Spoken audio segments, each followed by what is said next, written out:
¿Ya conoces la publicación más reciente del Centro Olof Palme México? Te invitamos a conocer Inteligencia para la Seguridad, Mitos y Realidades, la experiencia de México. Coordinado por María Cristina Rosas y Guillermo Mendoza Bazán, con las participaciones de Leonardo Curcio, Severino Cartagena, Cincia Luna, Rodrigo Martínez Celis Gugao, Ricardo Márquez Blas, Jacobo Silva, Jorge Tello Luna, Rolando Neri, Wesley Wark y prologado por Jorge Tello Peón. En este libro aprenderás sobre la evolución de los servicios de inteligencia en México, cultura de inteligencia, inteligencia para la seguridad nacional, cooperación internacional para el intercambio de inteligencia, operaciones de desinformación, adopción del ciclo de inteligencia en la iniciativa privada, nuevos campos de la inteligencia, inteligencia económica e inteligencia para la salud. Adquiere ya Inteligencia para la Seguridad, Mitos y Realidades, la experiencia de México.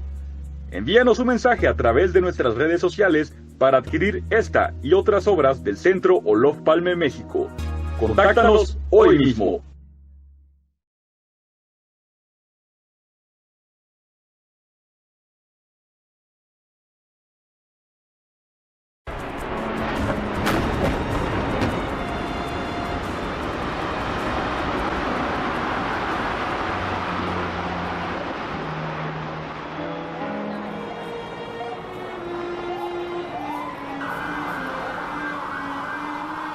Estas imágenes muestran precisamente el momento del derrumbe de cada una de las torres.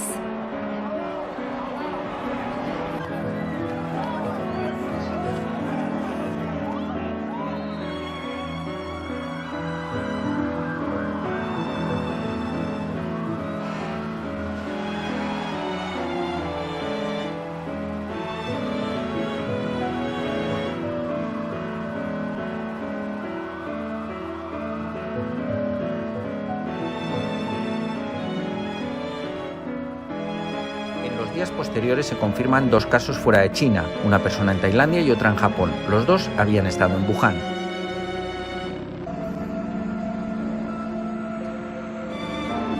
We have therefore made the assessment that COVID-19 can be characterized as a pandemic. Muy buenos días, México. Buenas tardes, España. Sean todos bienvenidos a una emisión más de esta serie de seminarios que organiza el Centro Olof Palme en México alrededor del tema general COVID-19 y la gestión de crisis en un mundo complejo, a 20 años del 11 de septiembre. Soy María Cristina Rosas y me complace mucho recibir en este espacio a 3 connotados expertos que se abocarán el día de hoy a la reflexión sobre la seguridad y la libertad, una reflexión que heredamos del 11 de septiembre, donde aparentemente se confronta el disfrute de los derechos humanos con las restricciones impuestas en el nombre de la seguridad. Para analizar estos temas nos acompañan José Julio Fernández Rodríguez, Marco Vinicio Gallardo Enríquez y Víctor Antonio Hernández Ojeda, a quienes por supuesto les agradezco mucho la gentileza de su tiempo y la disposición para participar en este foro. Me voy a permitir dar algunos datos curriculares de nuestros invitados. José Julio Fernández Rodríguez es doctor en Derecho, licenciado en Derecho con premio extraordinario, licenciado en Ciencias Políticas y Sociales, licenciado en Periodismo, en Comunicación Audiovisual, tiene un diplomado en Estudios de Seguridad y Defensa y es profesor titular de Universidad Área de Derecho Constitucional en la Universidad de Santiago de Compostela. Su cargo actual es también de ombudsman en la Comunidad Autónoma de Galicia. Él cuenta con estancias de investigación y ampliación de estudios en diversas universidades como la de Bolonia, en Pisa, en París, en la Universidad Católica de Lovaina, en la Universidad Albert Ludwig de Friburgo, en la Nacional Autónoma de México, en nuestro Instituto de Investigaciones Jurídicas, en Sao Paulo y Lisboa, en los Tribunales Constitucionales Español y Portugués, en el Centro de Estudios Políticos y Constitucionales de Madrid y en el Max Planck Institute für Ausländisches Öffentliches Recht und Völkerrecht en Heidelberg, en Alemania. Tiene varias publicaciones alrededor del tema de derechos humanos, pero también en cuestiones de seguridad y aspectos relacionados. Nos da mucho gusto recibir a José Julio. Aparte les tengo que comentar, allá son vacaciones en España, lo secuestramos para tenerlo aquí con nosotros esta mañana, esta tarde. Mucho gusto y muchas gracias, José Julio. Gracias a vosotros y vosotras. Para mí es un placer colaborar con el Centro Olof Palme y con la UNAM, con la que tengo una relación histórica desde el año 93, pues colaboro habitualmente en temas académicos en México y especialmente también con la UNAM. Por lo tanto, gracias a la organización, a la profesora Rosas por la invitación, aunque me pille en época vacacional, colaboro con placer y fruición, como digo. Muchas Tengo poco gracias. tiempo, voy a ir directo a lo que quiero transmitir a los oyentes por este medio digital, por estos medios digitales. Vivimos en un mundo convulso donde una serie de riesgos y amenazas presionan la calidad de nuestras democracias. ¿Eso qué ha hecho? Eso ha hecho que todos los gobiernos del mundo, quizá no estoy exagerando, tienen en las primeras líneas de sus agendas de actuación los temas de seguridad en sentido multifacético, multidimensional. Y ello para las democracias o para los gobiernos democráticos tiene una complejidad adicional, que es resolver el encuentro entre seguridad y libertad. Es decir, resolver el encuentro entre los intereses de la comunidad, los intereses colectivos que giran en torno a la seguridad y los intereses individuales que giran en torno a los derechos, es decir, a la idea de libertad. Alguien estará pensando ahora, esto no es nuevo. Claro que no es nuevo. Hace miles de años posiblemente las primeras comunidades de personas tendrían que resolver este conflicto entre lo colectivo y lo individual. Pero ahora este debate histórico milenario se ha reactualizado. ¿Por qué? Por el panorama en el cual nos encontramos. Tras la caída del muro de Berlín en el 89, se van prefigurando en la sociedad internacional tanto un nuevo orden mundial como un nuevo panorama geoestratégico, con estados fallidos, con conflictos híbridos, con terrorismo internacional de nuevo cuño, con diversos actores más allá de los estados y recaen en guerrilleros o en ONGs o en grupos de todo tipo. Es decir, el nuevo panorama estratégico heredado del fin de la Guerra Fría y reafirmado en el siglo XXI a partir del 11M, pues, del 11S, ya hablaré después del 11M, del 11S, 2001, pues ha generado pues, este mundo convulso que estoy comentando y ha generado que el debate entre seguridad y libertad tenga que ser enfocado de forma urgente, cotidiana y en todo el planeta, cosa que antes no pasaba. Sorprendentemente, yo soy sobre todo constitucionalista, sorprendentemente la aproximación teórica abstracta a este encuentro entre seguridad y libertad es relativamente no voy a decir fácil, pero clara, teóricamente. ¿Por qué? Bueno, ¿por qué? Porque los ordenamientos jurídicos prevén que se puedan restringir derechos por razones de seguridad. Podría citar aquí varios ejemplos de constituciones de todo el mundo, pero también el ámbito internacional. Por ejemplo, el artículo 29.2 de la Declaración Universal de Derechos Humanos habla de orden público para restringir derechos. Varios artículos del Pacto Internacional de Derechos Civiles y Políticos hablan de seguridad nacional y orden público para restringir derechos. O sea que teóricamente, abstractamente, se puede usar la seguridad de forma legítima para restringir derechos, para restringir facultades individuales. ¿Y cómo habría que hacer teóricamente esa operación, por decirlo de alguna forma? ¿Cómo tendrían que adoptarse esas decisiones restrictivas por razones de seguridad? A través de un principio constitucional muy conocido, que es el principio de proporcionalidad. Es un principio usado por la jurisprudencia constitucional alemana y que se ha extendido a todo el mundo, también a México. También a México, su Suprema Corte actúa habitualmente usando el principio de proporcionalidad, que tiene una versión paralela en el principio de razonabilidad. Entonces, ¿qué hay que hacer? Bueno, pues si hay que adoptar una medida restrictiva de un derecho, por ejemplo, vamos a restringir la comunicación de unos sujetos porque son presuntos narcotraficantes. eso debería hacerse de una forma protocolizada, con un estándar democrático de calidad. Un juez tendría que dar el visto bueno, por ejemplo, a esa intervención de comunicaciones. Si es adecuada para la finalidad de seguridad pública, si es necesaria para esa investigación y si la ponderación se supera, es decir, el equilibrio, la balanza de la justicia que equilibra en un platillo los intereses de la investigación en seguridad pesan más o menos que los intereses individuales de mantener la vigencia del derecho de los presuntos narcotraficantes. Cuando pese más una balanza u otra, se adoptará, ese juez permitirá la intervención de comunicaciones o la prohibirá. O sea que teóricamente es relativamente clara la forma de enfocar el encuentro entre seguridad y libertad.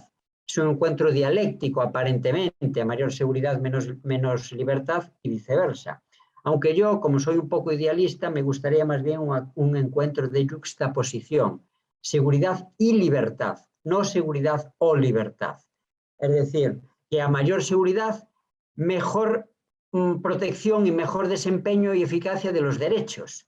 ¿Por qué? Porque los derechos fundamentales necesitan un entorno de seguridad aceptable para poder ser ejercidos, si no son conculcados de forma sistemática. O sea que mi visión idealista preconiza la justa posición entre seguridad y libertad, y no la visión tradicional que es copulativa, seguridad o libertad. Bueno, pero esta claridad teórica no encuentra correlato en la práctica. ¿Por qué? Porque si descendemos al terreno práctico para buscar los ejemplos de situaciones problemáticas, la confusión es más amplia, no es tan fácil la aproximación casuística. Podría poner muchos ejemplos, voy a poner 3 o 4 solo para no dilatar mi tiempo. Todos conocemos los controles de los aeropuertos, por razones de seguridad. Los controles de los aeropuertos son una restricción de la libertad de circulación y de la intimidad, o como decís vosotros por influencia gringa, de la privacidad. Yo digo más bien intimidad por influencia francesa. Bueno, de la intimidad. ¿Por qué? El escáner corporal que hay en los aeropuertos ahora más desarrollados del mundo. Eso es una violación de una restricción de la intimidad. ¿Está justificada la restricción de los aeropuertos? Yo ya soy mayor, tengo una visión diacrónica de las cosas. Antes del 2001 los controles eran mínimos en muchos aeropuertos. A partir del 2001, del 11S, de las Torres Gemelas, los controles se intensifican hasta hacerse especialmente rigurosos. Grosso modo podría decirse que ante los riesgos del terrorismo yihadista parece razonable aceptar este tipo de controles. Pero yo tengo dudas en un aspecto, el control de los líquidos. No sé si sabéis que el control de los líquidos empieza por una información de la inteligencia británica en 2005, porque aparentemente interceptan un intento de atentado usando líquidos en navegación aérea. No quedó claro realmente ese riesgo, ese presunto atentado. Pero a partir de ese momento, 2006, la Unión Europea ya establece control de líquidos que se generaliza a todo el mundo. Este caso yo lo veo a lo mejor desproporcionado casuísticamente hablando. Otro ejemplo. La vestimenta. ¿Se puede controlar la vestimenta por razones de seguridad? A lo mejor nosotros, los que estamos aquí ahora viendo esta interesante mesa redonda, nos parecería excesivo.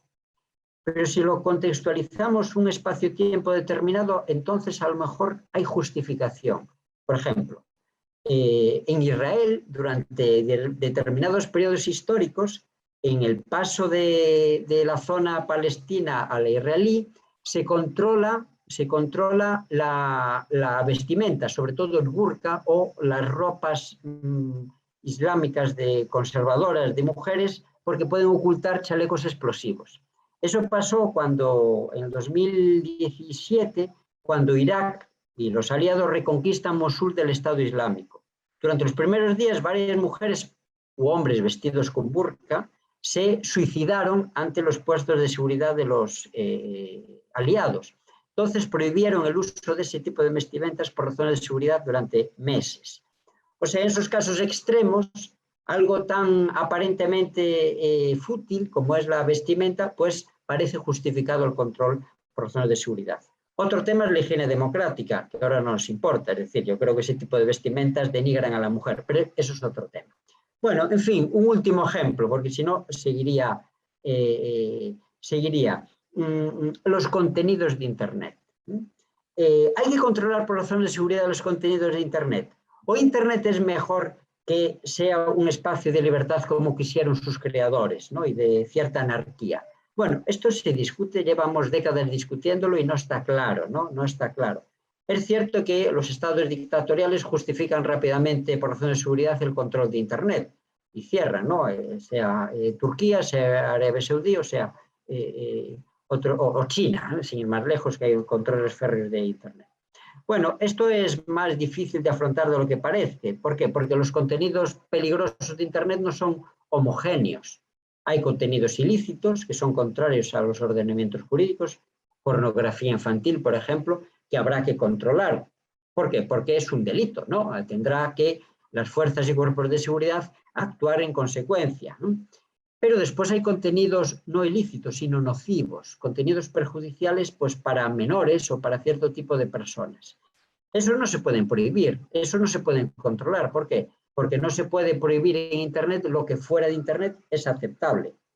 Por ejemplo, la pornografía en general de adultos es una actividad en muchos países amparada en la libertad de creación artística y es aceptable en el ámbito analógico. Por lo tanto, no debe prohibirse en Internet.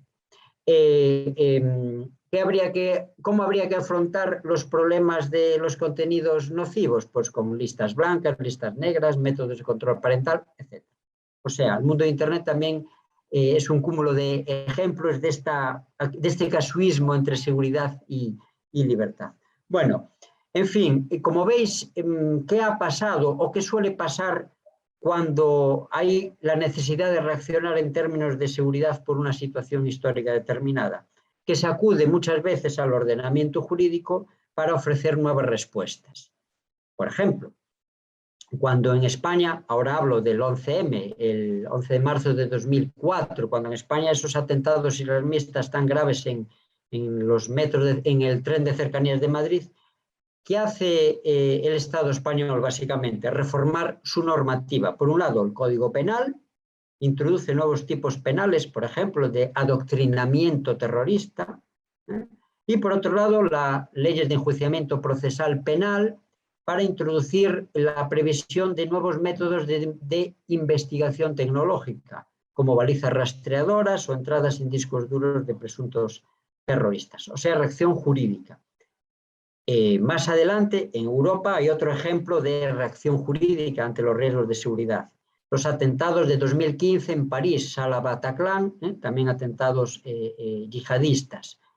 ¿Cuál es la reacción jurídica inmediata o directa? La aprobación de una directiva de control de registro de pasajeros aéreos, la directiva PNR, que se llama, ¿no? Que estuvo durante años parada, pero que se reactiva por el riesgo o por la visión que los dirigentes europeos tuvieron de esos atentados de 2015. La directiva PNR permite recoger bastantes datos de los pasajeros e intercambiarlos entre las fuerzas y cuerpos de seguridad de los países de la Unión Europea y eventualmente con países de fuera de la Unión Europea. Pero esto tiene un problema de protección de datos que ahora no voy a entrar, que también es problemático. El acuerdo que había entre Estados Unidos y la Unión Europea para intercambiar datos fue anulado 2 veces por el Tribunal de Justicia de la Unión Europea por ser desproporcionado, lo que decía antes. Bueno,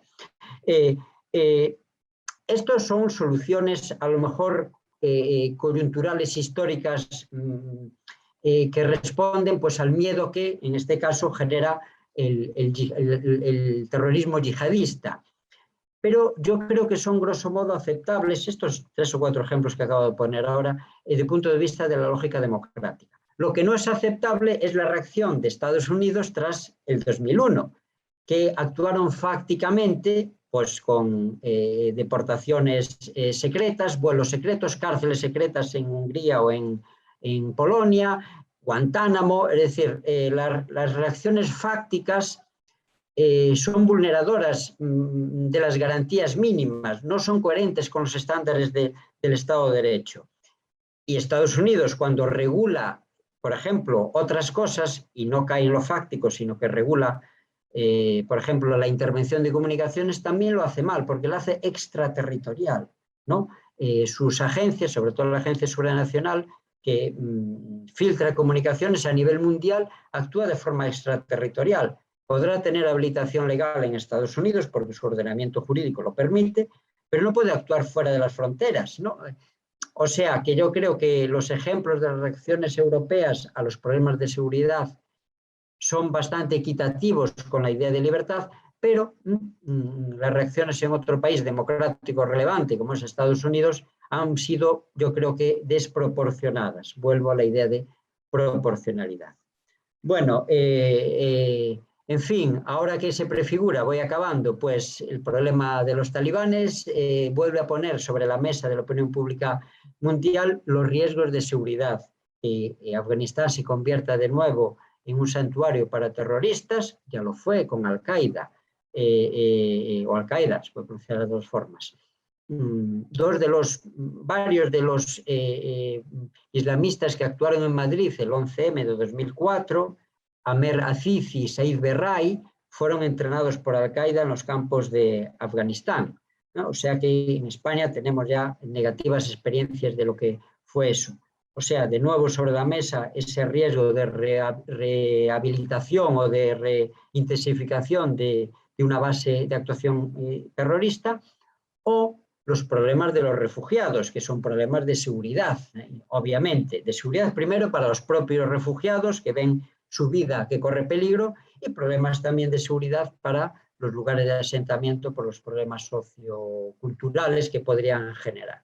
Bueno, o sea que estos problemas de seguridad y libertad, en vez de apaciguarse con la evolución de las sociedades, se intensifican y se van a intensificar más en el futuro por la superpoblación, por los problemas ambientales y los refugiados ambientales, por el populismo que reina en algunos ámbitos políticos y es disfuncional, no quiero poner ahora ejemplos, pero seguro que en México lo tenéis en la cabeza, o en Brasil en la cabeza, la disfunción populista que genera una percepción ciudadana falsa. Se percibe la inseguridad a lo mejor de una forma diferente a lo que debería ser el sentido objetivo. Pero bueno, si queréis después comentamos algo más. Yo estas las ideas teórico-prácticas que quería exponer en este evento. Muchas gracias y quedo aquí escuchando a mis interesantes colegas que me seguirán. Gracias. Muchas gracias, José Julio. Has puesto en la mesa varios aspectos muy importantes. Primero, lo más claro, lo más evidente es que este debate sobre seguridad y libertad continuará. Continuaremos viendo también manifestaciones en el nombre de la seguridad que afectarán a las libertades en los años por venir. El mundo es cambiante y dinámico, pero este debate no surgió el 11 de septiembre. Quizá el 11 de septiembre lo catapultó a otras esferas, pero ha estado ahí. Nos recuerda también, bueno, la importancia del principio de proporcionalidad a la hora de adoptar medidas que en un momento dado, en una coyuntura determinada, restrinjan libertades individuales. Yo creo que esto no debería quedarse para siempre, que yo creo que es también una de las críticas que se le han hecho al gobierno de Estados Unidos cuando proclama la ley patriota, y muchas restricciones a las libertades individuales se han mantenido al paso del tiempo, a pesar de que las condiciones en que la ley patriota y otras normas vieron la luz, pues han cambiado. Él pues habla de este encuentro dialéctico, él sugiere José Julio que sea el debate de seguridad y libertad, no uno por otro, no seguridad o libertad, sino analizarlo a la par. Seguridad y libertad, ambos son importantes. Pone varios ejemplos, nos refería el tema aeroportuario, el tema de contenidos en internet. A ver si después hay tiempo, José Julio, en la siguiente ronda, de reflexionar sobre lo que pasó en Nueva Zelanda en 2019, este atentado en Christchurch, donde un australiano supremacista blanco transmitió en internet, en Facebook, en vivo, las matanzas en mezquitas en Christchurch. Eso fue muy grave y, bueno, ciertamente desencadenó un debate muy fuerte que derivó en negociaciones incluso entre el gobierno de Jacinda Ardern y el gobierno francés para limitar los contenidos de odio en Facebook y en redes sociales. Nos recuerda también la problemática del 11 de marzo en España a la luz de los atentados de Atocha y las diversas medidas que se toman por las autoridades para, tanto en términos legales como de monitoreo, para mejorar la seguridad, pero que naturalmente inciden en la libertad de las personas. Termina señalando que no es aceptable la reacción fáctica de Estados Unidos. Quizá el mejor argumento para esto sería ver Afganistán hoy, todo lo que ha pasado en este país. Ya se cumplen 20 años de los ataques terroristas en unos días más. Y parece que todo cambió para que todo siguiera igual de mal en Afganistán. Así que bueno, tendremos oportunidad de regresar a varios de estos temas. Voy a darle la bienvenida al maestro Marco Vinicio Gallardo Enríquez. Él es licenciado en Ciencias Políticas y Administración Pública y maestro en Estudios Políticos y Sociales por la UNAM, ambos títulos obtenidos con mención honorífica. Cuenta con los diplomados en Seguridad Nacional y Estudios Estratégicos por el Instituto Nacional de Administración Pública, en Análisis Político por la Universidad Iberoamericana y Derechos Humanos y Juicio Justo por la Universidad de Chile, candidato a doctor en el posgrado en Ciencias Políticas y Sociales en la UNAM, donde desarrolla la investigación titulada Las políticas de defensa y seguridad en un Estado democrático de derecho y su alcance en el Estado administrativo. Ha sido profesor invitado y conferencista en diversas instituciones de educación superior en temas de derechos humanos, seguridad, relaciones cívico-militares y fuerzas armadas. Cuenta con diversas publicaciones y ha coordinado eventos académicos en distintas temáticas. Se ha desempeñado en el servicio público en diversas posiciones en órganos autónomos como la Comisión de Derechos Humanos del entonces Distrito Federal, el Instituto Nacional Electoral y la UNAM, así como en la Administración Pública Local y Municipal y actualmente en la Secretaría de Salud. Es miembro del capítulo México de la Red de Seguridad y Defensa en América Latina y lo digo también con todo orgullo y con mucho gusto, es un miembro distinguido del Centro Olof Palme México. Marco Vinicio, un placer tenerte con nosotros. Bienvenido. Y pues te escuchamos. Muchas gracias, doctora.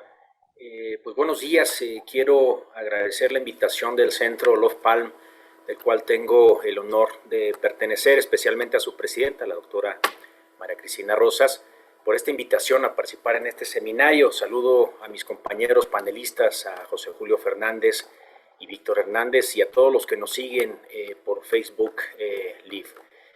Felicito en este sentido a la doctora Rosas por lo atinado del tema de este seminario sobre seguridad y libertad en el contexto de los 20 años o 2 décadas de los atentados terroristas a las Torres Gemelas en Nueva York el 11 de septiembre del 2001.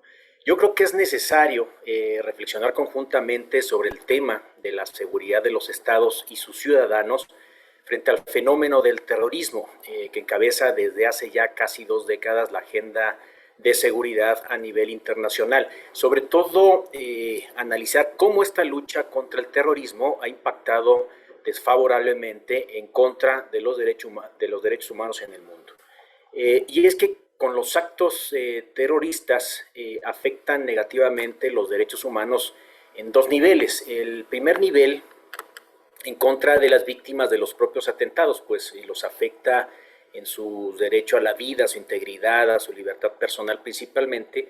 Y en segundo lugar, la lucha contra el terrorismo afecta negativamente los derechos humanos de un creciente número de civiles inocentes, con las innumerables bajas colaterales, además de que muchas veces la lucha antiterrorista ignora por completo las mínimas obligaciones del derecho internacional de los derechos humanos.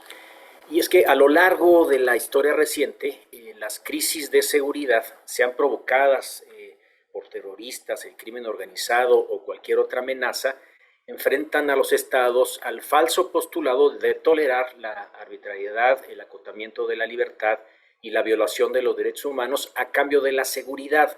Y aquí yo me detendría en lo que comentaba José Julio en la participación anterior. yo coincido con él, tiene que ser seguridad y libertad, no seguridad o libertad. Yo aquí recordaría que en el derecho internacional de los derechos humanos, el Estado tiene que ser el garante de la seguridad de los propios ciudadanos. A 20 años de iniciada esta gran escalada contra el terrorismo, crimen organizado, marcada por un discurso de la guerra que desgraciadamente ya está interiorizado en la mayoría de las sociedades occidentales, ha impactado, como lo decía, en contra de los derechos humanos porque su defensa y promoción se hace cada vez más difícil ante la suspensión de los derechos humanos que esta guerra supone y que constituye sin duda un cambio profundo de los valores y principios de las sociedades democráticas. Esa denegación y menosprecio que menciono a los derechos humanos se tradujeron en un exagerado control de las comunicaciones de los ciudadanos, revisiones exhaustivas y denigrantes en los aeropuertos.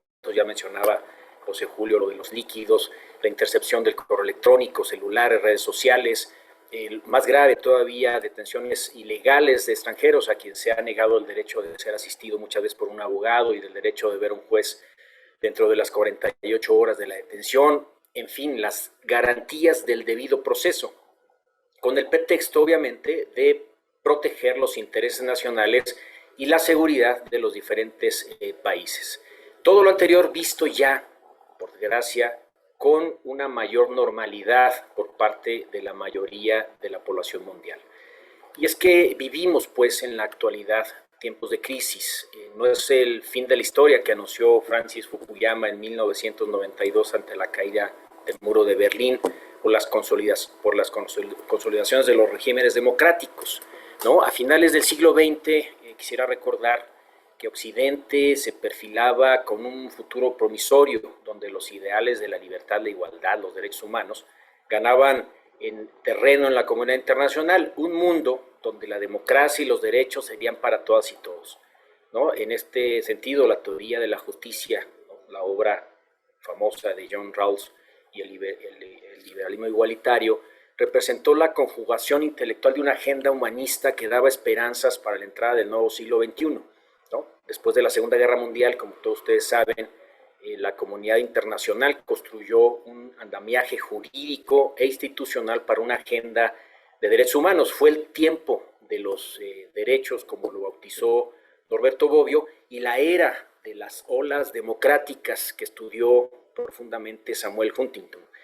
Esta agenda liberal y de defensa y promoción de los derechos humanos siempre tuvo sus enemigos, no es algo nuevo o desencadenado, como ya lo mencionaba José Julio también, después de los ataques a las Torres Gemelas, porque siempre ha habido promotores de regímenes totalitarios que restringían o pretendían restringir las libertades. En todos los continentes ha habido este tipo de movimientos contra derechos humanos o contra democráticos. Pero bueno, el ataque más contundente entrado ya al siglo XXI en contra de los avances del movimiento democrático y de derechos humanos vino precisamente del terrorismo de Estado encabezado por los Estados Unidos, desencadenado como una respuesta a los ataques terroristas del 11 de septiembre. O sea, en pocos días, meses, la ruta incremental que siguió el movimiento por la democracia y los derechos humanos se vio truncada. Fuimos todos testigos y muchas veces toleramos como sociedad, en nombre de la seguridad, la excepcionalidad frente a los procedimientos del debido proceso legal, del amparo legal o el habeas corpus, del castigo como última medida. El discurso de la seguridad acabó con el paradigma de los derechos humanos y creó una retórica que prometía, paradójicamente, salvar al movimiento democrático bombardeando sus propios cimientos. La Homeland Security norteamericana, decretada a partir de estos ataques a las Torres Gemelas, declaró la excepción de facto en el mundo durante las 2 primeras décadas del siglo XXI y que poco a poco se fue interiorizando, como ya lo decía anteriormente, en las sociedades democráticas. Pero el debate sobre la legitimidad y la eficacia de las medidas excepcionales para combatir el terrorismo sigue prevaleciendo sin llegar a conclusiones definitivas, como lo menciona ya la doctora Rosas. En nombre de la lucha contra el terrorismo y la seguridad internacionales, los países que la encabezan, la mayoría de corte democrático, se están cometiendo actos de represión a las libertades y derechos fundamentales. Yo estoy convencido que la seguridad no debe de ser el pretexto para destruir el sistema liberal y de derechos humanos que tantos años nos ha costado construir. La falta de claridad en la definición del fenómeno terrorista, en este caso enfocándome a los ataques de las Torres Gemelas, más aún si se eleva a la categoría de estratégico y es situado a la cabeza de la agenda de seguridad, puede inducir errores graves al confrontarlo. Esto no solo ha afectado a Estados Unidos, sino que ha impactado las agendas de seguridad de varios países, incluyendo México, que seguramente va a tocar en la ponencia que sigue Víctor Hernández. Pero hay un halo de esperanza que creo que el pensamiento liberal y progresista debe impulsar, y es el movimiento por la defensa y promoción de los derechos humanos. Recordando, el sistema internacional de protección de los derechos humanos tiene como base la tragedia, el dolor y el sufrimiento provocados, como lo mencionaba, por parte de la Segunda Guerra Mundial. Este episodio histórico significó una guerra atroz puesta en marcha por regímenes totalitarios que habían vulnerado masivamente la dignidad humana, y ante ello la comunidad internacional reaccionó y creó este sistema internacional de protección a los derechos humanos. El derecho de los derechos humanos dio un gran paso a partir de la Declaración Universal de los Derechos Humanos como un conjunto de principios a la jurisprudencia actual que los convierte en normas vinculantes, incluso sobre las constituciones nacionales. Entre los derechos considerados inderogables se encuentra el derecho a la vida, el derecho a la no discriminación, debido proceso, libertad de expresión, tránsito, derecho a no ser torturado, en fin, una serie de derechos que tienen que defenderse y respetarse por toda la comunidad internacional. Ahora bien, la preocupación, entrando en lo particular en el tema del terrorismo, por la comunidad internacional, por el terrorismo, no es reciente. Entre los primeros esfuerzos por abordarlo como parte del derecho internacional se encuentra la redacción de la Convención de Ginebra de 1937 para prevenir y sancionar el terrorismo, redactada por la Liga de Naciones y que nunca entró en vigencia, ¿no? El derecho internacional en materia de terrorismo ha asumido en gran medida la forma de tratados multilaterales. Más recientemente, en el ámbito continental, se promulgó la Convención Interamericana contra el Terrorismo en junio del 2002, siendo pionera en la materia ante la falta de consensos para promulgar una convención internacional sobre terrorismo. Los tratados de derechos humanos consagran principalmente derechos de las personas y obligaciones de los estados, todos los cuales tienen validez en el ámbito internacional y pueden ser protegidos los unos y supervisados los otros en este mismo ámbito. Ello responde a la idea de que la comunidad internacional ha entendido la trascendencia que importa para la paz y la seguridad de todos el establecimiento de un orden mundial que tenga como eje principal la idea de que todos los seres humanos son iguales en dignidad y en derechos. El derecho internacional de los derechos humanos obliga a los estados a adoptar medidas para evitar actos terroristas y violencia, así como desarrollar las acciones necesarias para garantizar la seguridad de sus poblaciones, que incluye la obligación de investigar, procesar y sancionar los actos de violencia o terrorismo. Además, estos estados están obligados a adoptar medidas antiterroristas acordes con sus obligaciones internacionales en materia de derecho internacional de derechos humanos y del derecho humanitario. Considerando el derecho internacional de los derechos humanos, los actos terroristas, si son probados en este caso, solo darían espacio a que los presuntos responsables sean juzgados por crímenes de guerra o crímenes contra la humanidad con las debidas garantías del debido proceso legal. Pero a pesar de los esfuerzos internacionales para desarrollar una lucha contra el terrorismo bajo las premisas del derecho internacional de los derechos humanos, la evidencia empírica de estas últimas 2 décadas es muy diferente, ¿no? Creo que desde septiembre del 2001 muchos gobiernos han desarrollado legislación que va en contra de los estándares internacionales de derechos humanos, especialmente atentando contra el derecho al debido proceso y la protección de presuntos responsables de actos terroristas. Concluyendo, cuando se violan los derechos humanos y el imperio de la ley, es más probable que las medidas antiterroristas resulten menos efectivas y no tiene sentido hacer caso omiso de estas normas cuando se deben enfrentar delitos graves como el terrorismo. Cuando se arresta a la persona equivocada, por ejemplo, a raíz de un atentado terrorista, no solo se violan los derechos humanos de esa persona, sino que también se pone en riesgo la seguridad de todos los miembros de una comunidad. Las lecciones que nos ha dejado la guerra contra el terrorismo, encabezada por los Estados Unidos, es que no basta con medidas de corte únicamente militar y la creación de diversas legislaciones que han impactado negativamente a los derechos humanos en el mundo. Poco han servido estas acciones para proteger a su ciudadanía contra actos terroristas, mientras las causas del terrorismo no sean tratadas de fondo. Por eso es importante implementar políticas internacionales que ataquen las causas que hacen surgir movimientos terroristas, es decir, las grandes inequidades y problemas mundiales, poniendo al centro a la persona y no a la seguridad de los estados. La relatora especial de Naciones Unidas sobre el terrorismo afirma que aquellos estados que tienen los mejores historiales en materia de derechos humanos son los que tienen menos probabilidades de padecer problemas de terrorismo interno.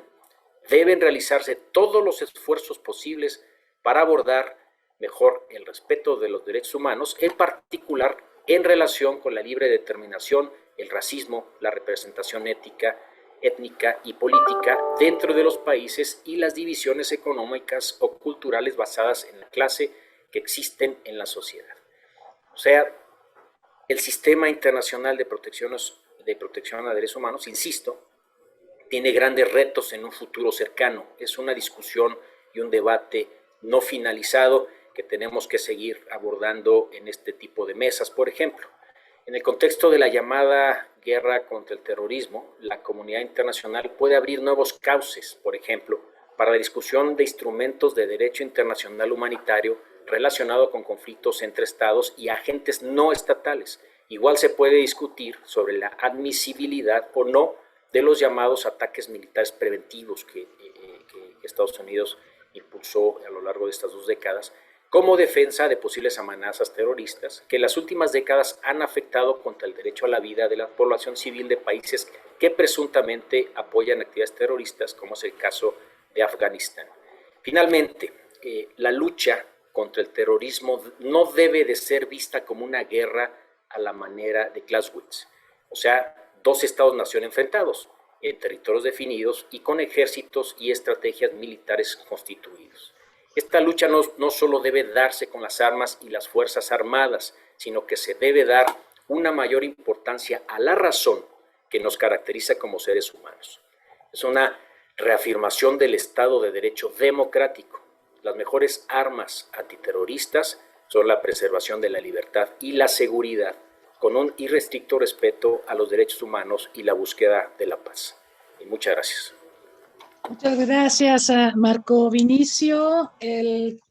Bueno, con toda la experiencia que tiene en el estudio de los derechos humanos por muchísimo tiempo, revisa el impacto del terrorismo en ellos, tanto en lo que tiene que ver con las víctimas directas. Recuerden que los actos terroristas pues siempre tienen esta espectacularidad porque buscan influir también en la audiencia. Entonces lo que vimos aquel 11 de septiembre, yo no lo puedo olvidar, realmente fue algo impactante, algo que quedó en la memoria de quienes presenciamos eso, por ejemplo, a través de la televisión. Fue un acto espectacular. Eso es lo que también buscan los terroristas. A pesar de que hay víctimas inmediatas, ese no es su objetivo fundamental. El objetivo fundamental es influir políticamente en decisiones en la alta política. Entonces, esto lleva a que evidentemente haya todas estas víctimas colaterales de las que hablaba Marco Vinicio, civiles inocentes, que en el nombre de la protección ante la amenaza terrorista, pues son pasados, digamos, las acciones punitivas son pasadas por encima de estos civiles inocentes. Entonces hemos visto una lucha terrorista que no considera de manera central a los derechos humanos y bueno, aquí hay varios temas importantes, las acciones emprendidas por Estados Unidos, que además no solo fue al interior en Homeland Security donde se catapulta el terrorismo como el tema más importante en la agenda de seguridad, sino que Estados Unidos buscó, y lo recordamos, en ese mismo mes de septiembre, en el seno de Naciones Unidas, la resolución 1373, que catapulta al terrorismo con la categoría de mayor amenaza a la seguridad internacional. Estados Unidos busca que todos cataloguemos de la misma manera al terrorismo, dejando de lado nuestras preocupaciones internas, ¿no?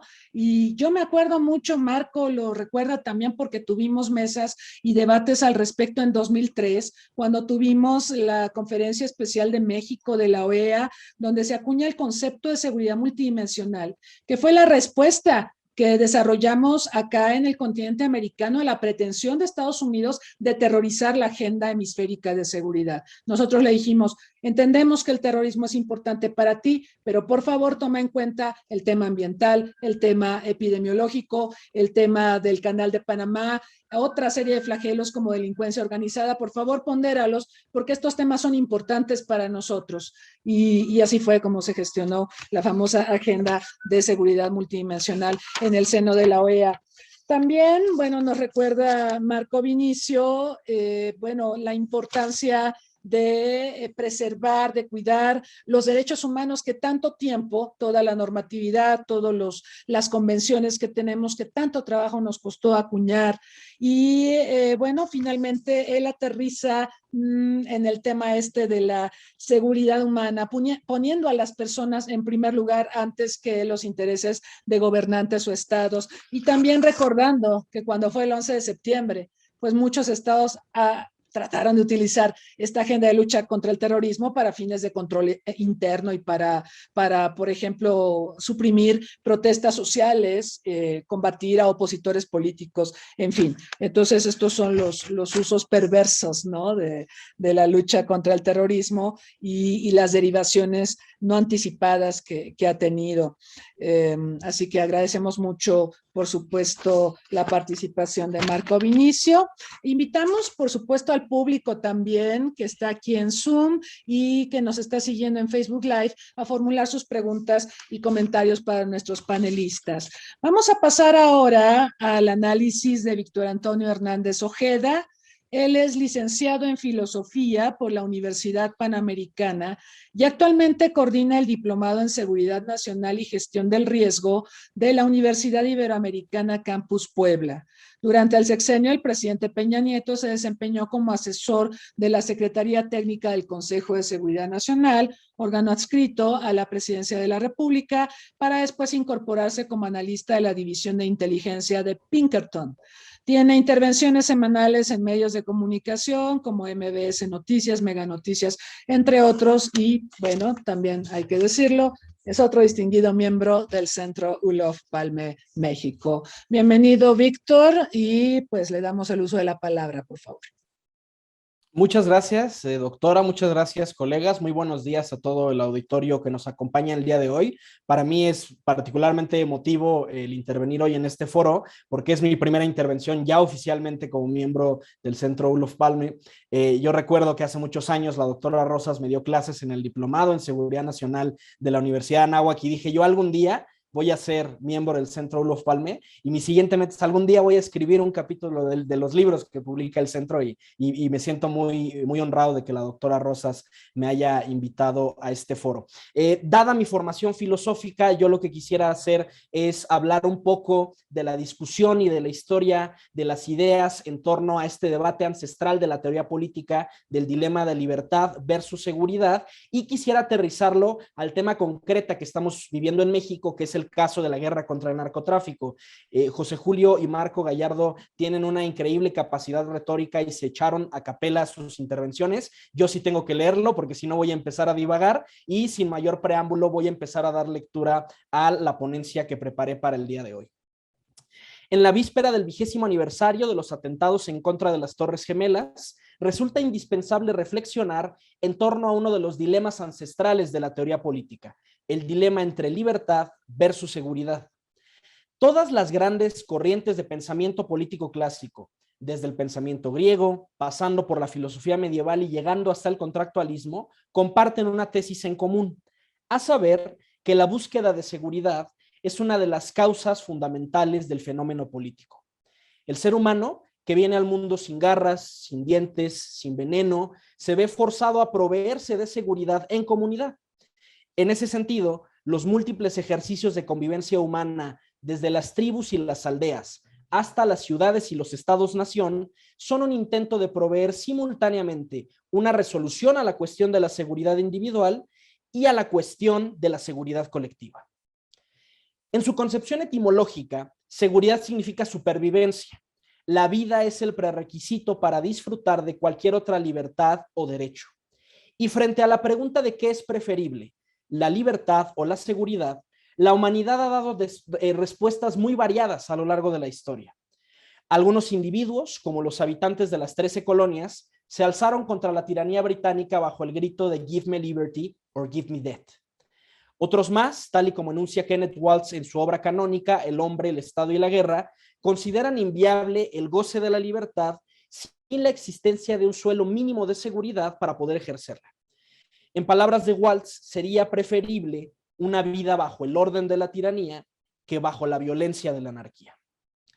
Uno de los avances conceptuales más importantes de este debate fue formulado por el Programa de Naciones Unidas para el Desarrollo en 1994 al proponer el concepto de seguridad humana. Esta nueva visión de la seguridad nacional descansa sobre la premisa de que seguridad y desarrollo son dos caras de una misma moneda. Sin desarrollo, es imposible financiar un aparato de seguridad estatal robusto que abarque protección civil, servicios de inteligencia, fiscalías, etc. Y a su vez, sin seguridad, no hay condiciones para la inversión y el desarrollo.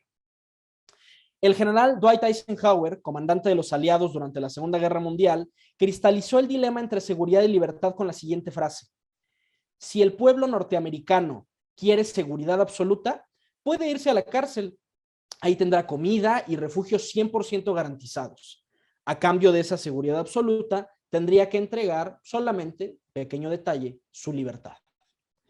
Esta metáfora de la cárcel resulta muy ilustrativa sobre la condición humana, especialmente en el contexto pandémico que nos ha tocado vivir. Todos nosotros, de forma más o menos llevadera, hemos vivido una microexperiencia penitenciaria durante nuestro confinamiento. Este confinamiento, incluso disfrutando de las amenidades con las que no cuenta un reo, ha tenido un profundo impacto psicológico en nuestras vidas. Hoy no solo hay una pandemia de COVID-19, sino que también hay una epidemia de salud mental. Esta experiencia de confinamiento nos ha permitido recordar aquello que nos distingue de otros mamíferos en este planeta. Para la inmensa mayoría de los animales, intercambiar la libertad para obtener seguridad es un buen negocio. Pensemos en nuestras mascotas. No tienen empacho en vivir en el mismo departamento o en la misma casa toda su vida. Su salud mental no peligra al estar sometidos al yugo del ser humano. Y sin embargo, al ser humano le motiva un elemento adicional. Al ser humano no le basta la supervivencia, porque vivir y sobrevivir son dos formas muy distintas de habitar el mundo. He aquí la genialidad del concepto de seguridad humana, que nos propone un paradigma de la seguridad que va más allá de la mera supervivencia, que reconoce el ímpetu que ha impulsado a cientos de pueblos a luchar contra la tiranía. Reconoce que para el ser humano hay ciertas formas de vida que no valen la pena ser vividas. Hablando en concreto de los atentados del 9/11, hay que hablar sobre la lógica de la inseguridad y la cultura de la sospecha, que ha permeado muchos ámbitos de la civilización occidental. Al entrar a un aeropuerto, se nos pide de nuestra cooperación para identificar paquetes sospechosos, vehículos sospechosos, personas sospechosas. Y sobre pretexto de garantizar la seguridad, hemos permitido una intrusión en nuestros cuerpos y en nuestras pertenencias para abordar un avión o para entrar a una sinagoga en los Estados Unidos. Tan solo en nuestro vecino del norte, el modelo de la seguridad aeroportuaria se ha exportado a las escuelas y a los templos de culto tras años de tiroteos escolares y masacres. El modelo de seguridad aeroportuaria estandarizado tras los atentados del 9/11 es una muestra de los peligros de dejarnos llevar por la lógica de la inseguridad. Primero, sospechamos que los pasajeros podrían portar armas en sus maletas, así que empezamos a inspeccionar los equipajes. Después sospechamos que podrían portar armas en sus cuerpos, así que empezamos a palpar los cuerpos de los pasajeros.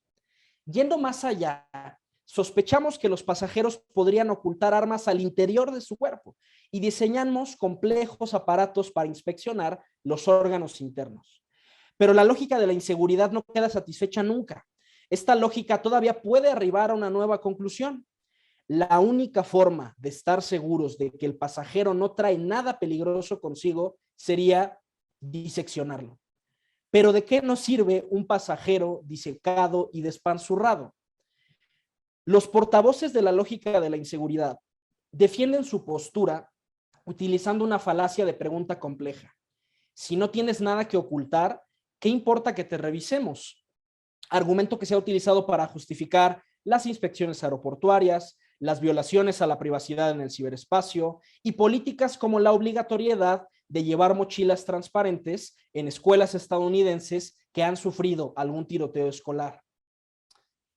Thomas Hobbes defendió en su teoría contractualista que la condición necesaria para el correcto funcionamiento del contrato social es la existencia de un Estado fuerte, que el soberano tenga acceso absoluto a nuestras vidas y absoluta discrecionalidad para mantener a todos a raya.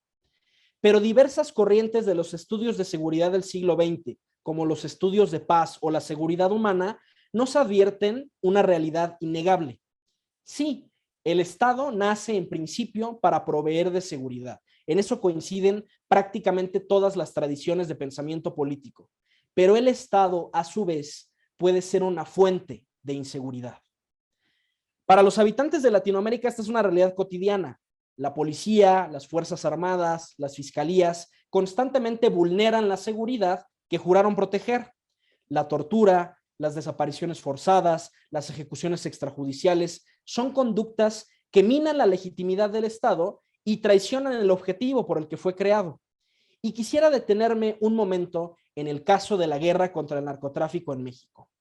So pretexto de proveer de seguridad a los ciudadanos mexicanos, se ha puesto la seguridad pública en manos de la institución profesionalizada en la violencia, las Fuerzas Armadas. Y quisiera detenerme un momento para explorar cuáles han sido los frutos de esta política pública.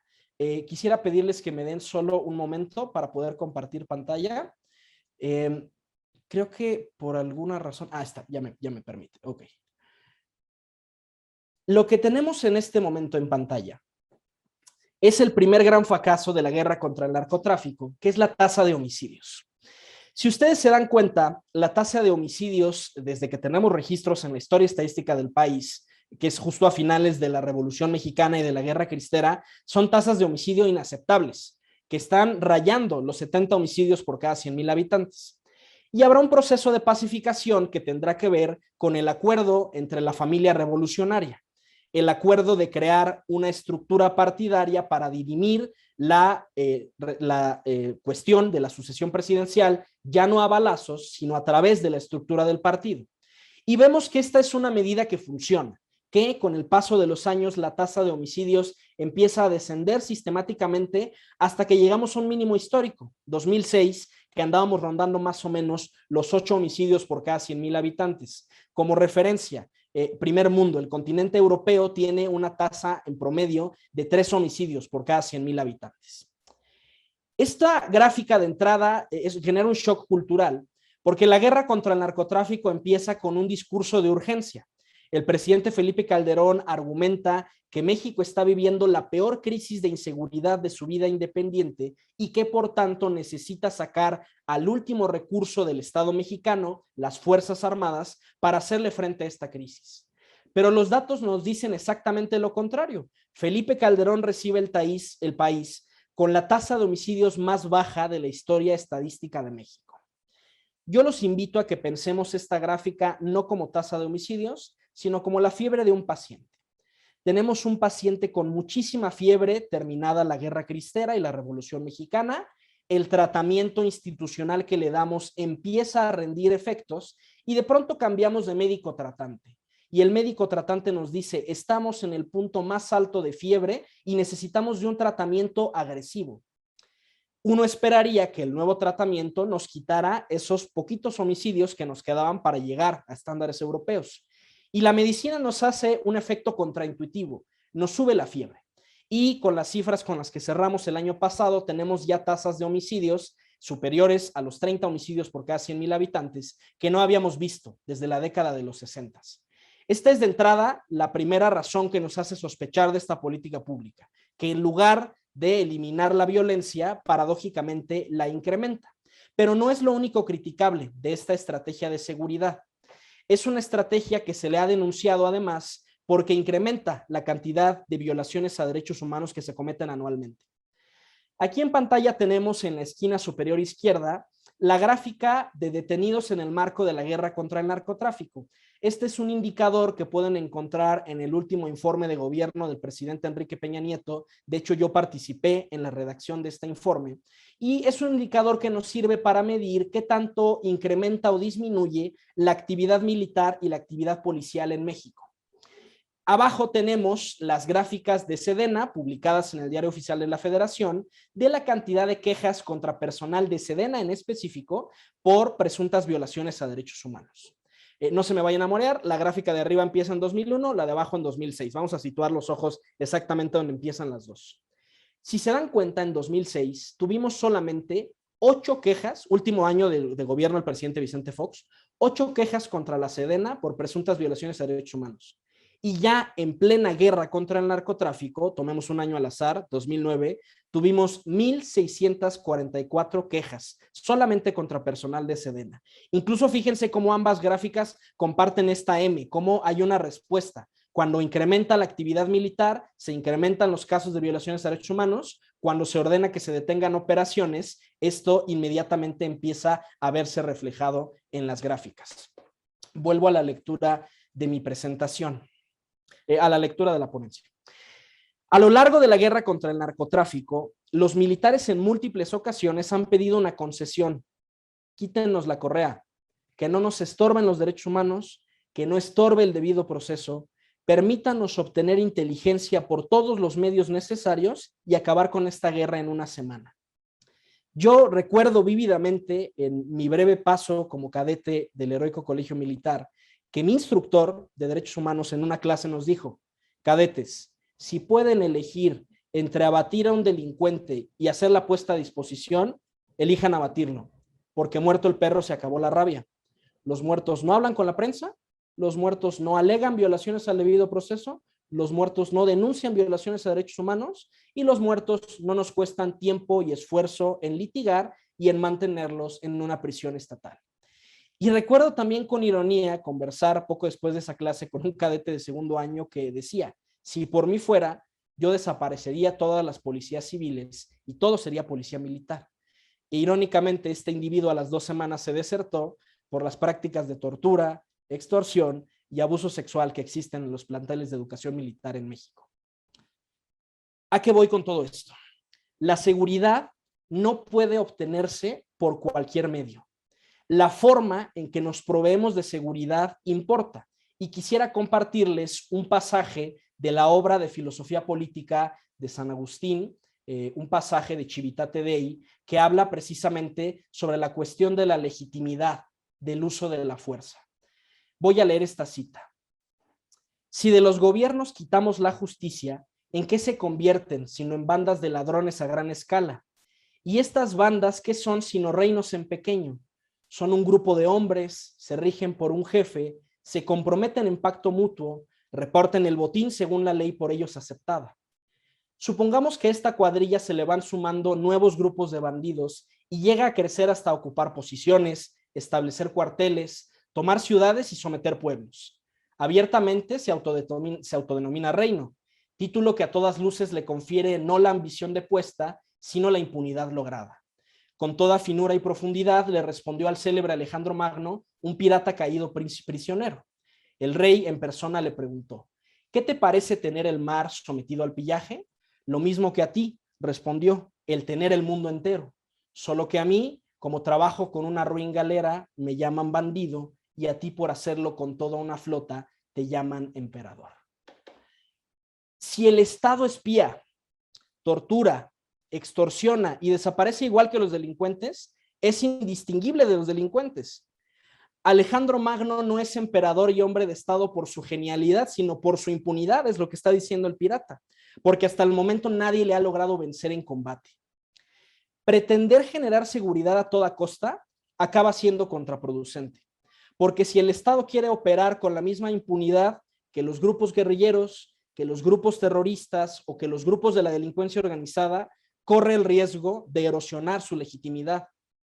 Pensemos en Guantánamo, el programa de tortura de la CIA después de los atentados del 9/11, programa que la CIA deliberadamente ocultó en una investigación del Comité de Inteligencia del Congreso de Estados Unidos.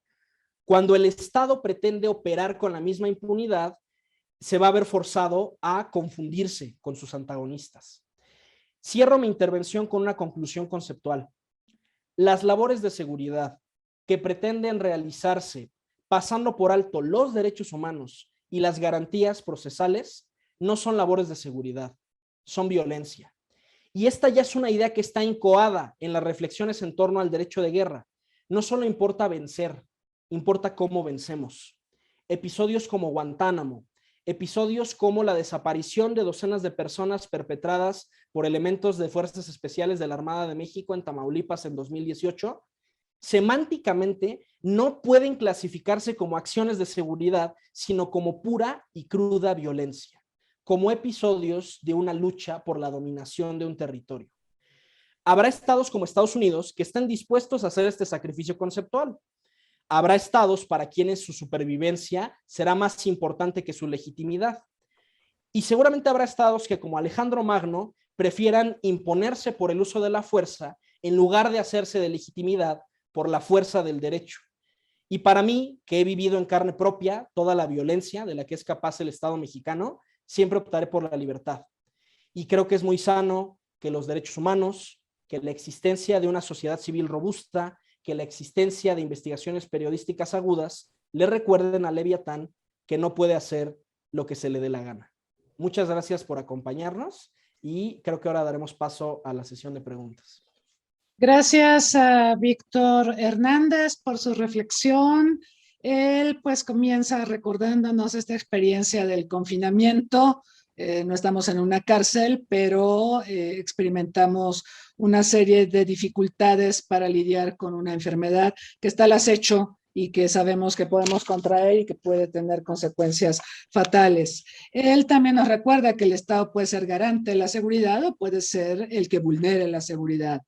Nos presentó algunos datos estadísticos, la tasa de homicidios en México en términos históricos desde el final de la Revolución Mexicana hasta nuestros días. Y bueno, también hay una serie de aspectos adicionales donde él recuerda que ante el uso de la fuerza hay que interponer la fuerza del derecho. Me acordé mucho cuando lo escuchaba de un texto que publicamos, fue el primer texto que publicó el Centro Olof Palme, que se llama La seguridad por otros medios. Y esos medios de los que hablábamos nosotros, pues eran justamente atacar las causas de la violencia, las causas del malestar social. Apegarnos, por ejemplo, a una agenda de seguridad humana que sin duda podría coadyuvar a mejorar las condiciones de vida de la población y a restarle espacios a aquellos elementos que buscan violentar el Estado de Derecho y violentar los derechos humanos. En este sentido, pues agradezco mucho la reflexión de Víctor Hernández y bueno, tenemos varias preguntas, voy a dar lectura a ellas, seguimos invitando al público que nos está acompañando aquí en Zoom y en Facebook Live a formular sus comentarios. A ver, bueno, son bastantes. La primera de Ubaldo Quiroz dice, una nación puede decidir qué medidas de seguridad implementar sin retrocesos en derechos humanos. Las grandes potencias pueden imponer inevitablemente su agenda de seguridad a las demás naciones. Pati me dio la pregunta, ¿se ha sabido de algún país que ha dado marcha atrás a raíz de las restricciones a la libertad impuestas debido al ataque terrorista del 2001 o de algún otro? Luego, tenemos otra más de Linda Coney. Si las acciones tomadas en pro de la seguridad pública se colocan por encima de la seguridad de individuos, así como sus derechos, debido a este discurso de urgencia utilizado por gobiernos y otros grupos de poder, ¿qué queda por hacer como individuos ante un panorama tan devastador en el que tampoco los órganos internacionales parecen poder ejercer acciones efectivas para la defensa de los individuos? ¿Seguimos bajo la dictadura conocida o apostamos por la incertidumbre de la insurgencia civil? Y a mí me mandaron otra pregunta acá en Facebook que dice que si no sería mejor usar los servicios de inteligencia para desactivar al terrorismo en lugar de andar haciendo guerras con tan malos resultados como lo que hemos visto en Afganistán. Entonces vamos a darles el uso de la palabra en el orden en que se presentaron. Le pido a José Julio Fernández, por favor, haga sus reflexiones alrededor de estas preguntas. Preguntas interesantes y difíciles de sintetizar. Voy a ver. Nos preguntaban si una nación puede imponer su punto de vista en seguridad. Bueno, eso es realismo político. Las potencias imponen sus criterios. Es realismo del sistema internacional. El sistema internacional es pseudodemocrático. Pensemos en los miembros permanentes del Consejo de Seguridad, esos 5 miembros. Esos pueden imponer, si se ponen de acuerdo, en las medidas de seguridad al resto. El ejemplo de Afganistán, España es de la OTAN. La OTAN se vio impelida a actuar en Afganistán por la presión del jefe de Estados Unidos. O sea que el realismo político de la sociedad internacional hace que, en efecto, las potencias imponen los criterios de seguridad. ¿Es justo? ¿Es adecuado? ¿Es mejor otro sistema? Por supuesto. Es mejor un sistema más multilateral. Pero claro, si el multilateralismo que viene es el de China y el de Arabia Saudí y de dictaduras, casi mejor nos vale el realismo político actual que el multilateralismo de dictaduras del futuro. O sea que la cosa no es tan maniquea blanco-negra, es bastante gris, es bastante gris, incierta. ¿Algún país dio marcha atrás? Sí, muchos países aprobaron normativa que se ha derogado. Quizá el más conocido sea el de Francia, donde estuvo casi 2 años activo el estado de alarma y lo han suprimido. Es verdad que varias de esas previsiones de alarma las introdujeron en una ley de seguridad interior, pero bueno, digamos que sí. Y en Estados Unidos las leyes patrióticas, que hubo 2 versiones problemáticas, fueron en parte anuladas por su Tribunal Supremo, en parte. O sea que sí, digamos que hay muchos ejemplos de reversión de medidas que se adoptaran a principios del siglo XXI. Y la otra pregunta, ¿qué podemos hacer como individuos frente al discurso de urgencia que utilizan los gobiernos? Bueno, aquí también no sería yo tampoco maniqueo, la cosa no es ni blanca ni negra. Yo lo que intentaría es, la opción es la insurgencia, yo creo que no, la opción es mejorar la calidad de la democracia, ¿no?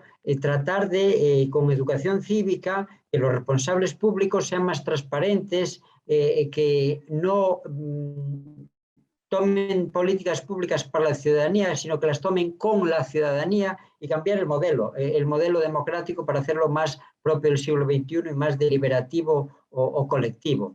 ¿Esto cómo se hace? Con educación de calidad. Si la ciudadanía tiene una formación de educación cívica importante, puede mejorar el sistema. Claro, si los poderes fácticos no quieren ciudadanos educados, es decir, con capacidad crítica, y los alienan y hacen mensajes reduccionistas, es muy complicado. Al final, nuestros representantes políticos no son marcianos, son alguien de internos. Si la sociedad es poco culta democráticamente hablando, sus dirigentes serán corruptos. Si la sociedad es muy culta democráticamente hablando, sus líderes son también de ese estilo. ¿Por qué las sociedades nórdicas, aquí nunca mejor dicho, el centro de los PADME, Suecia, Noruega y Dinamarca son las primeras del mundo? Por la calidad educativa, por lo tanto sus dirigentes son de calidad. No voy a poner ejemplos de dirigentes corruptos que son producto de sociedades ignorantes.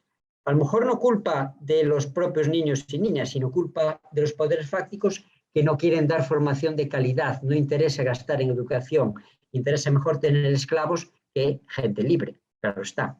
Bueno, gracias, he sido rápido, pero quería condensar estas interesantes preguntas. Muchas gracias, José Julio. Vamos con Marco Vinicio, por favor. Gracias, Doctora, coincido con José Julio, no son preguntas fáciles de contestar, ¿no?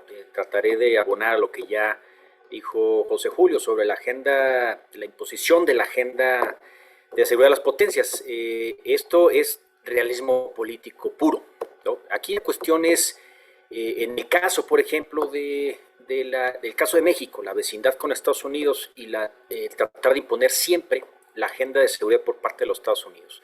No ha habido una serie de resistencias. Ya María Cristina decía la experiencia que se tuvo en el 2003 con la Conferencia de Seguridad en México, con la discusión de la seguridad multidimensional, donde Estados Unidos quería fijar como posición primera el tema del terrorismo. Acuérdense que 2003 estaba muy cercano al 2001, el atentado de las Torres Gemelas, estaba en boga toda la guerra contra el terrorismo a nivel mundial, pero sí hubo una defensa tácita de países latinoamericanos por posicionar otros temas, el medio ambiente, el crimen organizado, el narcotráfico, etcétera, como temas de seguridad, y se llegó al consenso de la seguridad multidimensional, no poniendo a la cabeza el terrorismo, sino viendo los temas de manera regional. Entonces, sí hay forma de defender esta cuestión de la imposición por parte de las potencias de su agenda de seguridad.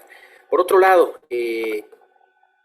quiero recordar que la creación después de la Segunda Guerra Mundial, ya lo mencionaba en mi primera intervención, del derecho internacional de los derechos humanos fue creado por los vencedores de la Segunda Guerra Mundial. En este caso, encabezado por Theodore Roosevelt por parte de Estados Unidos, creó las Naciones Unidas, que casualmente tienen su sede en Nueva York, en Estados Unidos, ¿no? Entonces, siempre ha habido una imposición de los intereses de Estados Unidos en todo el tema de Naciones Unidas o de las potencias en general.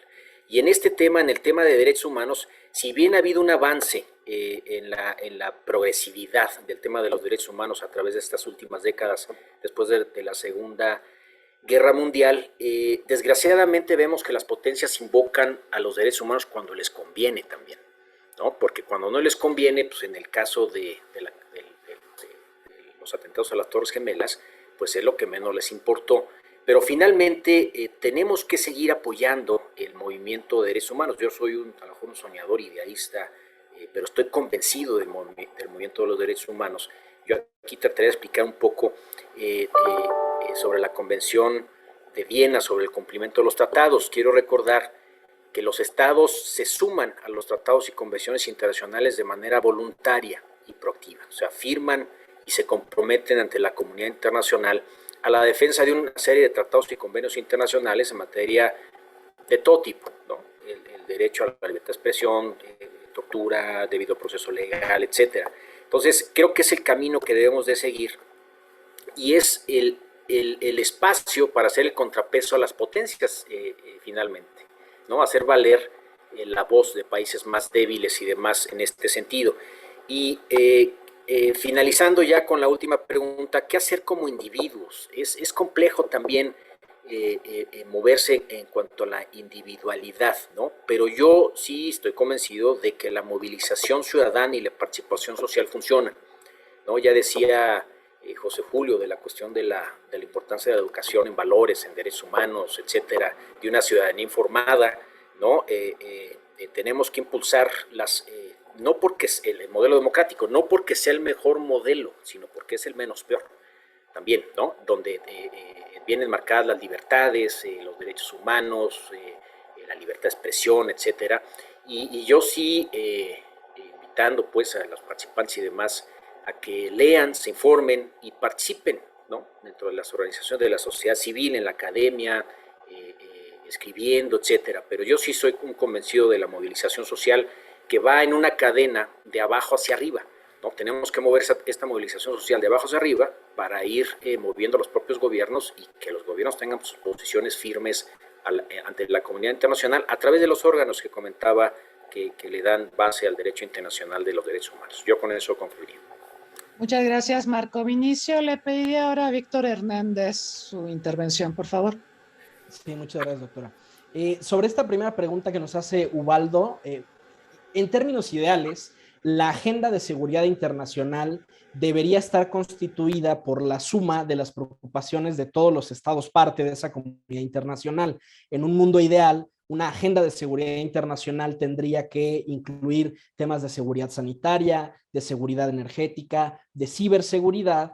Y hay una frase que la doctora Rosas repite en varios de sus textos, como el que nos mencionaba hace un momento, el de la seguridad por otros medios, que es, eso es el mundo ideal. Pero en la práctica, la agenda de seguridad internacional la imponen las potencias dominantes. Y esa es la razón por la cual en las últimas 2 décadas la agenda de seguridad internacional ha girado en torno a 2 temas: a la guerra contra el narcotráfico y a la guerra contra el terror, que se entiende en el marco del final de la Guerra Fría. En lugar de narrar la seguridad internacional como un conflicto de Oriente versus Occidente, se empieza a narrar como un conflicto de sur a norte. ¿Cuáles son las amenazas que viajan de sur hacia el norte? La migración ilegal, el narcotráfico, porque los narcóticos suelen crecer en climas tropicales, etcétera. Y hay que recordar que esto fue un episodio oscuro para la diplomacia mexicana. Si ustedes leen nuestra Ley de Seguridad Nacional promulgada en 2005, es una calca del Acta Patriota, es una calca de las preocupaciones del gobierno de los Estados Unidos.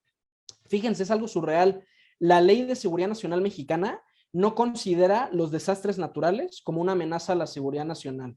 En un país con litorales, es decir, expuesto a tsunamis, inundaciones, huracanes, con actividad volcánica, con terremotos, y aún así nuestras prioridades de seguridad nacional fueron dictadas desde los Estados Unidos. Y recordarán ese incidente diplomático. En aquel momento México presidía el Consejo de Seguridad, el embajador Aguilar Sincer era nuestro representante, y Vicente Fox le llama al embajador Aguilar Sincer diciendo: los norteamericanos quieren que se apruebe la intervención en Irak. Y Aguilar Sincer le dijo respetuosamente: señor presidente, usted me nombró embajador plenipotenciario, y aunque usted es mi jefe, México va a votar en contra de esta resolución. Y eventualmente Estados Unidos se da cuenta de que no va a pasar la resolución y decide invadir, ya no bajo el amparo de una resolución del Consejo de Seguridad de Naciones Unidas, sino de forma unilateral. Y hay una historia poco conocida de ese incidente que es muy bonita. Terminada la sesión, a la cual de hecho ya no se presenta a Estados Unidos porque sabía que la votación iba a ser negativa, el representante de la Liga de Estados Árabes le habla a Aguilar Sincer. Le dice: señor embajador, todos los países que teníamos un asiento en el Consejo de Seguridad evaluamos objetivamente cuáles iban a ser las represalias de votar en contra de esta resolución de invadir Irak. Y nos dimos cuenta de que quien más tenía que perder era México. Sepa usted, señor embajador, que el Medio Oriente no va a olvidar lo que hizo México y que México está vacunado los siguientes 15 años contra el fundamentalismo islámico. Y no olvidemos cómo muere el embajador Aguilar Sincer en un sospechoso accidente de tránsito poco tiempo después. Quisiera rápidamente responder también las otras 2 preguntas que nos hicieron. Nos pregunta Jakes de Jesús: ¿se ha sabido de algún país que haya dado marcha atrás a las restricciones de la libertad impuestas después del 9/11? Quizás México en parte con la transición al sistema penal acusatorio, aunque todavía tenemos ciertos resquicios del derecho penal del enemigo, que es una de las fuentes de las que abreva el Acta Patriota. Porque, a ver, si ustedes leen el Acta Patriota en su versión original, básicamente lo que dice es: el gobierno de los Estados Unidos puede detenerte sin juicio por el tiempo que sea necesario si yo creo que en algún momento se te ocurrió planear un atentado terrorista contra los Estados Unidos. Es decir, es una ley que permite el imperialismo jurídico norteamericano, que le da muchísimo margen de discrecionalidad a las agencias de inteligencia y a las Fuerzas Armadas. En México sí hubo cierta lucha por salir de la doctrina del derecho penal del enemigo, aunque todavía el marco jurídico de la persecución de la delincuencia organizada tiene todavía mucho esta carga, ¿no?, de que cuando cometes ciertos delitos está justificado el pasar por alto ciertas garantías procesales o ciertos derechos humanos que tienes como individuo. Y la última pregunta que nos había hecho Linda, sobre los discursos de urgencia en materia de seguridad y cómo como individuos podemos luchar esta tendencia de los discursos de urgencia para justificar la limitación de las libertades. El caso de México es muy surreal. La guerra contra el narco empezó como una medida provisional, subsidiaria, y ya vamos con casi 2 décadas de que las Fuerzas Armadas han sustituido por completo a policías municipales y a policías estatales. pues la excepción ya se volvió la norma. Y de hecho esa es una de las críticas a la escuela de Copenhague, a Barry Busan, que en realidad el ámbito de la seguridad, cuando se cometen violaciones a derechos humanos, no es en los momentos extraordinarios de crisis, sino en el día a día, en las pequeñas acciones cotidianas. ¿Qué podemos hacer como individuos? Yo creo que el gran problema en México es que hemos pensado que la seguridad nacional es un ámbito reservado a policías y a militares. Y que no hemos avanzado, como Europa y en Estados Unidos, en tener ciudadanos, académicos, investigadores que sean especialistas en seguridad nacional como civiles, que estudien un posgrado, que estudien un doctorado en seguridad nacional. Eso ocurre con mucha frecuencia en Estados Unidos y en Europa. En México es algo relativamente nuevo. Entonces, yo creo que tenemos que involucrarnos más. Es lo que se conoce como el fomento de una cultura de seguridad nacional para que ya no esté en manos de una élite que no nos consulta al tomar decisiones, sino que también participemos de esa discusión pública. Gracias a Víctor. La Ley de Seguridad Nacional de 2005, yo creo que la omisión más grave que tiene es que no incluye el narcotráfico. ¿No? Pero bueno, ya después se le van a hacer cambios y demás. Bueno, muy bien. Vamos a invitar a nuestros expositores. Bueno, quedó pendiente también este comentario que le pedía yo a José Julio sobre lo que pasó en Nueva Zelanda y el uso de redes sociales para divulgar atentados terroristas y todo esto, a ver si lo puede tocar. Y también el tema de Afganistán que comentábamos. Entonces, vamos a ir cerrando. Les pediríamos una reflexión final. ¿Hacia dónde nos dirigimos en este debate sobre seguridad y libertad? Ya nos dieron algunas pistas y algunas reflexiones, pero a ver, ¿cómo les gustaría terminar su análisis? Por favor, José Julio. Muy brevemente lo de Nueva Zelanda, tema muy complejo. Es el tema de los delitos de odio, es decir, cómo los poderes privados o las empresas privadas son o no son responsables en la construcción de un sistema democrático y un sistema de derechos. Es un tema difícil.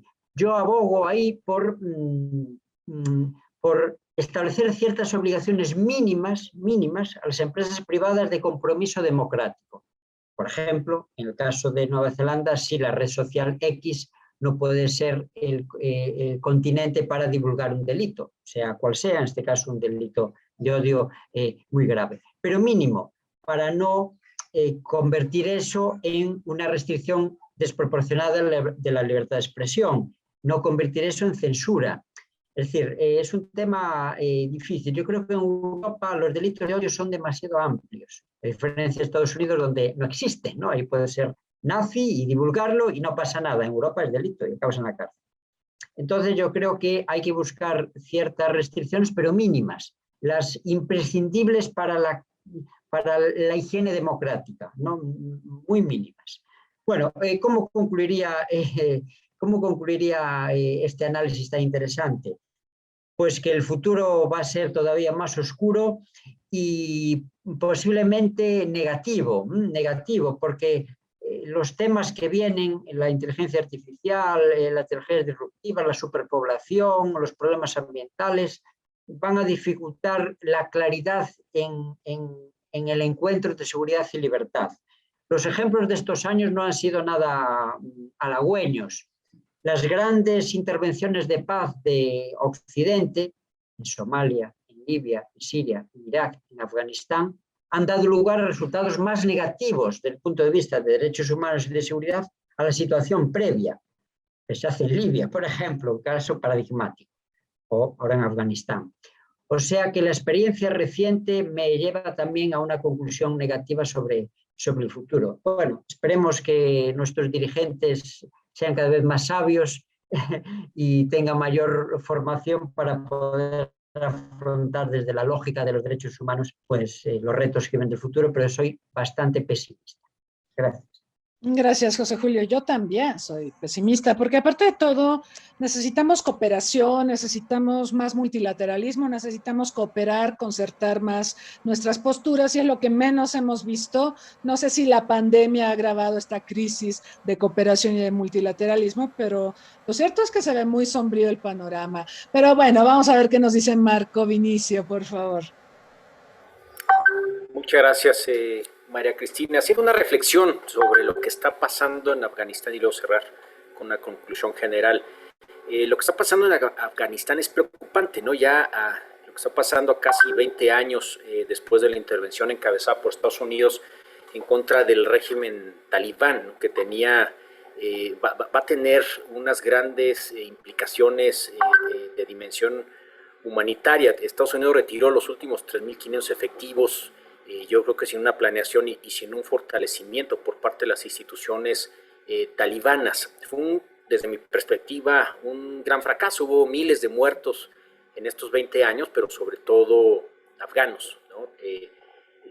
Lo que me asombró fue la rapidez en la descomposición institucional y la rendición militar, ¿no? Prácticamente inmediata. Y lo que se ve, pues, es que en cualquier escenario, independientemente de los mensajes que haya dado el régimen talibán de moderación, estamos ante una antesala, creo yo, muy grave de crisis humanitaria y de un detrimento en la cuestión de derechos humanos que es muy difícil en estos momentos predecir, ¿no? Ante las imágenes tipo de la evacuación de Saigón en Vietnam en 1975. Entonces, es un momento muy preocupante para la comunidad internacional.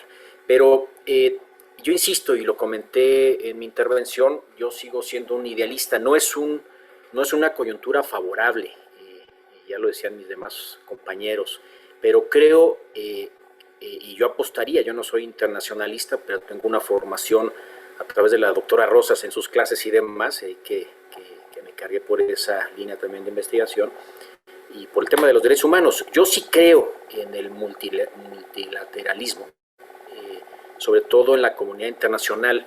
Ya concluía yo en mi intervención que debemos procurar abrir nuevos cauces para la discusión de instrumentos de derecho internacional humanitario relacionados con conflictos entre estados y agentes no estatales, donde entraría este caso de Afganistán.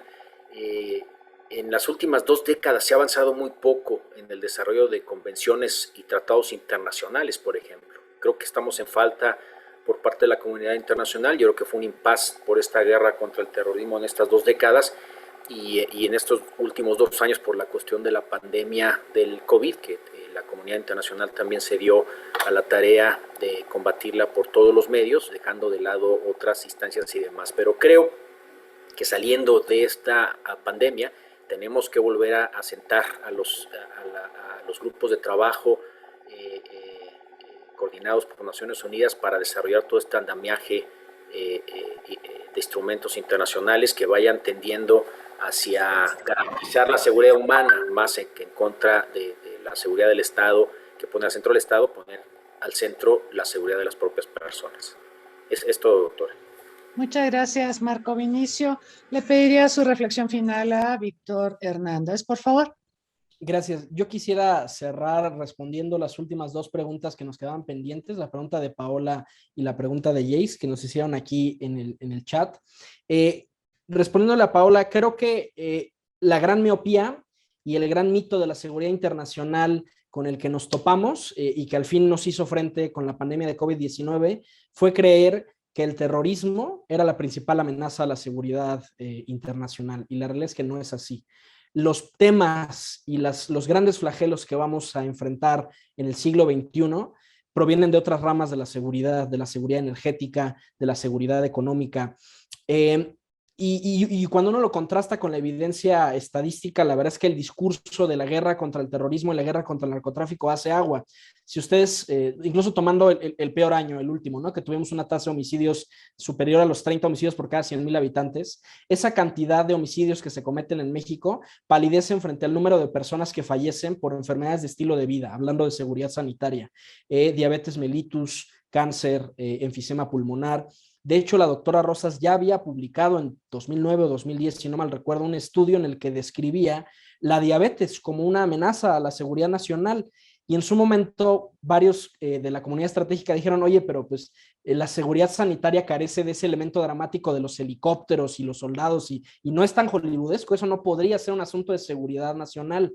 Yo mismo, en mi estancia el sexenio pasado en el Consejo de Seguridad Nacional, les insistí que como parte de la urgentísima reforma a la Ley de Seguridad Nacional, había que incluir a la Secretaría de Salud en el Consejo de Seguridad Nacional y que debíamos de crear algo parecido al CDC en los Estados Unidos, porque ni de cerca el IMSS tenía las capacidades de vigilancia epidemiológica que tiene el CDC en los Estados Unidos. Y nuevamente lo que primó fue la visión militarista en el sentido de pensar que la violencia es la única o al menos la principal amenaza a la seguridad internacional, cuando en realidad los flagelos que se enfrentan en el ámbito de la seguridad nacional abarcan muchos otros temas, desastres naturales, crisis económicas, atentados de bioterrorismo, etc. Y hablando del tema de Afganistán, que es la pregunta que nos hace Jakes de Jesús, ¿por qué hace rato me aventé el choro filosófico de San Agustín y el tema de la legitimidad? Creo que el caso de Afganistán puede ser muy ilustrativo. Cuando los norteamericanos invaden un país, tienen un puesto de fuerzas especiales que se llama Civil Affairs Officer, oficial de asuntos civiles. Es un individuo que tiene que ser traductor, está unido a unidades de fuerzas especiales para que tenga mucha movilidad y se le pueda desplazar rápidamente en el terreno, y su chamba es hacer relaciones públicas, ¿no? Hay un bombardeo inicial, empieza la intervención y después llega el oficial de asuntos civiles.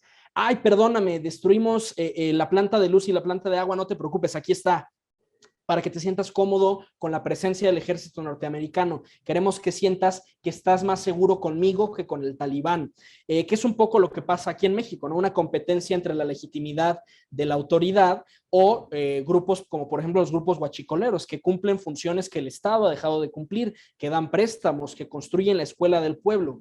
Y el tema de la legitimidad aquí es importante porque al final cuando uno emprende operaciones de contrainsurgencia o operaciones de antiterrorismo, no puedes llegar tirando plomazos y no puedes empezar a matar a la gente que se supone que vas a proteger.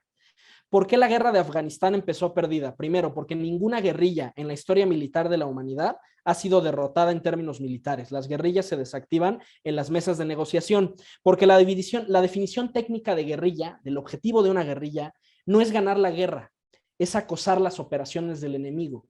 Y como las pretensiones son más modestas, los talibanes lo único que tuvieron que hacer fue esperar a que los norteamericanos se desgastaran lo suficiente. ¿Qué pasa cuando uno emprende una operación de contrainsurgencia, una operación antiterrorismo con la de Afganistán? Si yo llego y mato a un talibán, lo que estoy haciendo es empujar a su hermano, a su tía, que a lo mejor estaba a punto de radicalizarse, y le di el empujón que necesita. Y de un talibán salen 2, de 2 salen 4, de 4 salen 8. Son ciclos de odio que nunca terminan. Y lo mismo es un contexto operacional muy parecido al que hay en México. El ámbito de la seguridad pública no es un ámbito, como bien decía Marco, en el que creo que fue José Julio, en el que hay ejércitos con una bandera que se rinden y que termina el conflicto y ahí quedó. En México tenemos más de 80 y tantos grupos criminales que están entremezclados en la población, y en el ámbito de la seguridad pública no podemos ganar una guerra porque habrá delito mientras exista la humanidad, no puede operar con la lógica de un conflicto convencional. Entonces creo que Afganistán puede ser un muy buen caso para vernos reflejados en México. Eso pasa cuando tú perpetúas los ciclos de violencia, ¿no? Que motivas a alguien más a tomar las armas, y por eso la vía de la reconciliación y de la construcción de paz en México tiene que adoptar una lógica distinta. Gracias a Víctor por sus reflexiones. Yo quisiera comentar que la lógica de esta quinta temporada de seminarios que organiza el Centro Olof Palme, pues parte de la premisa de que en estos 20 años donde hemos mirado tanto al terrorismo, dejamos de mirar el resto de la agenda internacional, y en parte por eso tenemos la pandemia que tenemos, ¿no?